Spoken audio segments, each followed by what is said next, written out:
अस्सलाम वालेकुम नाज़रीन, माया सनागुल तां ॾिसी रहिया हो न्यू मेरान न्यूज़ शुरू कयूं था ख़बरनि ॾांहुं। ख़बर शामिल कई पिया कंडियारो मां रिपोर्ट जमील अहमद सरगानी जी।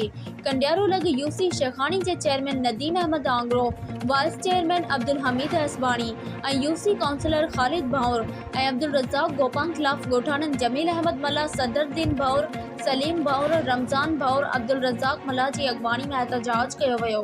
हिननि इल्ज़ाम हणंदे चयो त UC chairman Nadeem Ahmed Angro UC budget जा 74 लख कढी खाई वियो, पर असां अवामी माण्हुनि ते रुपयो बि ख़र्च न कयो वियो आहे। असांजे ॻोठ भौर खे नज़रअंदाज़ कयो पियो वञे।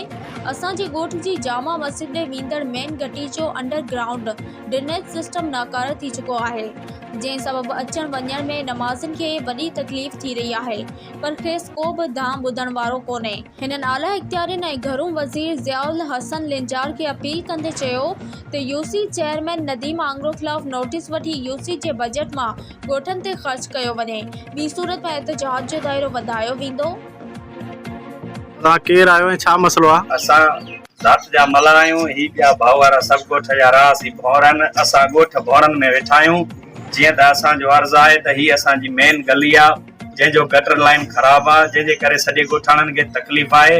ऐं यूसी वारनि खे अपील थी कजे, जीअं त यूसी चेयरमैन नदीम आंगरो असांजे ॻोठ जी का बि सार न लधी आहे, न ई गटर लाइन का रस्ते जी सहूलियत न आहे। ऐं जेको आहे सो यूसी जी जेका बजट आहे उहा ख़बर न आहे कहिड़ी शइ में इस्तेमालु कई थी वञे। ऐं असांजी अब्दुल रज़ाक गोपांग खे बि अर्ज़ु आहे त हीअ असांजी मेन गली जे लाइ कुझु करे ऐं ॻोठ लाइ कुझु करे। ॿियो त असांजे ॻोठ जो ख़ालिद भौर आहे, जेको काउंसलर आहे, उनखे बि अर्ज़ु आहे त जेको आहे हीउ कमु करायो वञे तरक़ियाती। ऐं यूसी वज़ीर ज़ियाउल लंजार खे बि असांजी अपील आहे त हीअ असांजे ॻोठ जो तरक़ियाती कमु करायो वञे।